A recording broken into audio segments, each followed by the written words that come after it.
Romance is actually a major staple in the history of American comics. The genre is even credited to the same creative team behind Captain America, Joe Simon and Jack Kirby, with 1947's Young Romance #1.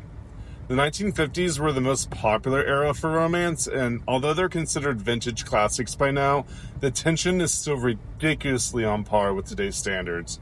The standard of scandal is different, but the emotions are timeless. I personally don't read a lot of pure romance, so I'm not the best person to provide recommendations, but it is almost a necessity as a subgenre to hold my attention. So here are a few romantic comics of other genre that I like. Superhero-wise, the Claremont era of X-Men is peak soap opera, while Grant Morrison's new X-Men is incredibly scandalous. You can also pick up this year's X-Men Pride one-shot, which came out last week, featuring an anthology of queer romance mini-stories framed around the much-anticipated wedding between problematic bisexual icons, Destiny and Mystique. The Wicked and the Divine melts the modern superhero fantasy with classic mythological epic to tell a story of fame, fortune, and tragedy. While I wouldn't frame romance as the focus, if love is life, then drama is death. If you're looking for a high fantasy epic, I can't recommend ElfQuest enough.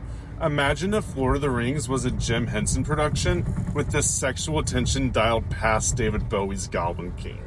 This Pride, make sure to check out the erotic time-traveling adventures of Sainted Love, or the Hanna-Barbera-esque Toxic Summer about two young gay dudes trying to find boyfriends on their biohazardous beach vacation nightmare. And if you're looking for something really, really dark, pick up Lovesick, featuring Mother Domino, a cannibal cam girl for an incel slaughterhouse. Finally, I gotta give a standing ovation to the Sabretooth War, which is issues number 40 through 50 of Benjamin Percy's Wolverine. This is not a romance, but the story of a toxic ex who will never let you leave them. Put your romance and romantically oriented comic recommendations in the comments below, and don't forget to share and subscribe. Until next time.